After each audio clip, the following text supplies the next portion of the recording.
This is a bundle of thoughts. This is episode 2. I'm Jeremy Newton. Say you were apartment hunting or you were house hunting in a very competitive market. You are only able to see a house once before either signing a lease or you have to move on. If you move on, somebody's definitely going to snatch it up. You only get one opportunity to see a house. How would you go about deciding when to settle on an offer? When to put in an application? Because if you choose the first one, well, maybe it's a lower quality one than what you could have gotten, right? Or you wait too long and you get a bad option. Terrible either way. Given these circumstances, how do you go about choosing the best one? Thankfully, mathematics has an answer for this. It's called the optimal stopping theory. The optimal stopping theory says that given a finite amount of time or choices and the ability to consider a choice only once, it is best to reject the first 37% of options and then take the next best choice that beats everything in the 37%.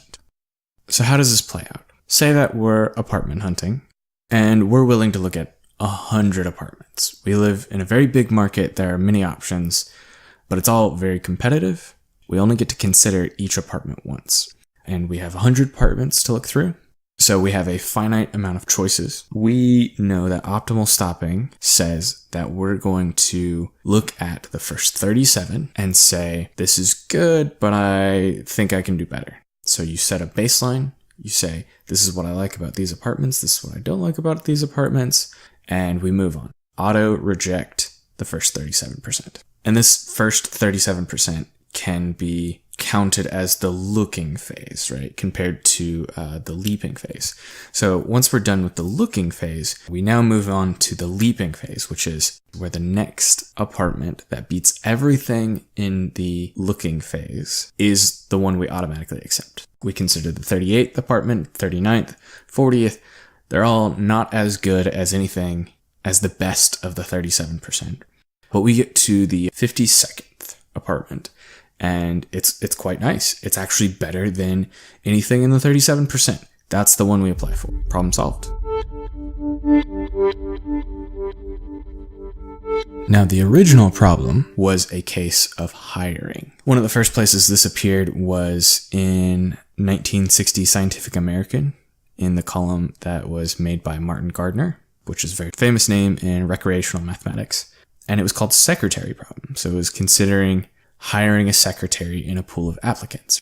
You only get to interview applicants once before you have to make a decision of whether to hire or dismiss. The problem may go back further to Marilyn Flood, who is famous in the world of computer science. If you've ever heard of the traveling sales problem, he is the one that made that popular.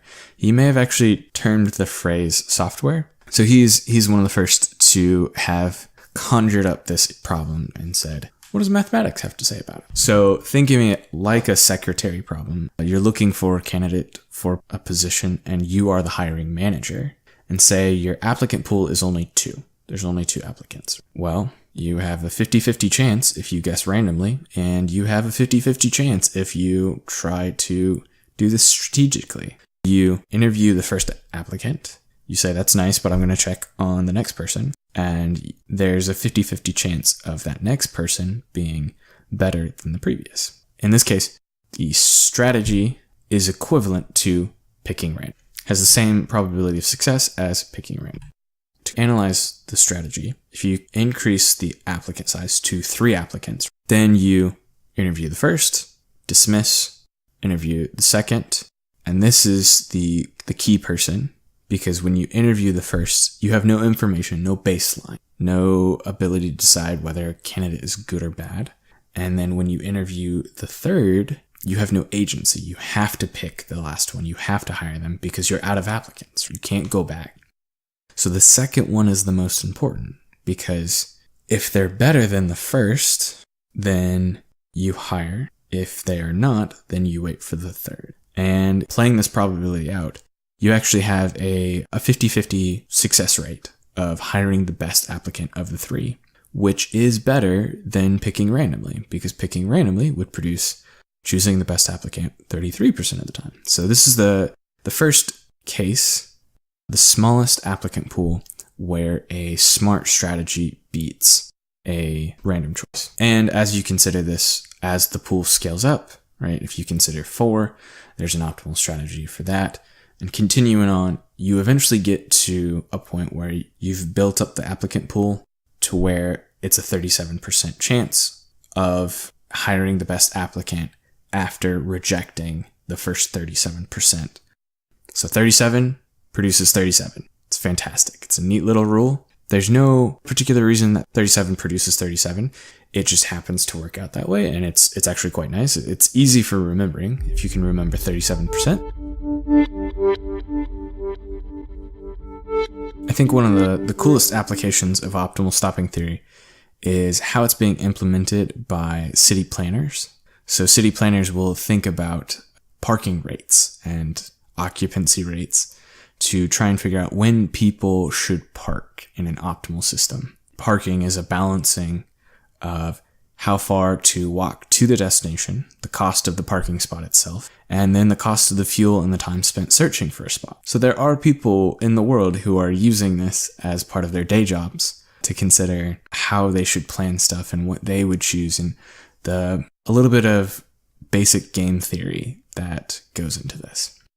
Now, ways that this can go wrong: if you experienced your best option in the 37%, then nothing in the leaping phase is going to be better than what you experienced in the looking phase. And so whatever is the consideration, you've already passed the best. Optimal stopping theory would have you settle for your very last option. This can also play out that you may have your absolutely worst options in your first 37%. And by the time you get to the 38th, you're really only considering something marginal or mediocre, but it still looks like the best that you've seen so far. There's a bit of a sampling error there. It still says that this is the best way to do it. It's also important to note that this is not the only case where this can be applied, right? This can be applied to so much more than just house hunting, but it can apply to dating. So if you're going through potential spouses, right, and you know that you only want to date for, say, 10 years, you can date for fun for 3 to 4 years, or on the 4-ish side. And then after 4 years of dating, you start getting serious and you say, that was fun, but I knew I wasn't going to settle down with all those people, with any of those potential candidates, potential spouses. It's now time for the next best one that comes along is the one I'm going to choose. Or car shopping, also in a competitive market. A Black Friday deal. If you're looking at a particular item and you think, oh man, if I just keep moving along, there might be a better deal. Nope. Apply optimal stopping theory. Cut your losses. Take the deal that's in front of you after 37%. There are these variations that do make the problem more complicated. The classic secretary problem says that you can't return to a candidate before, and that the candidate will always accept your offer. Of course, this doesn't match up to reality, so there are variations that talk about candidates that will reject your offer. This works for proposals. If you think you've found your perfect spouse, your optimal spouse, and you propose, there's always the chance of being rejected. Or if you are considering the spouse, you still only should consider one option at a time, but you do have the potential of dating your ex.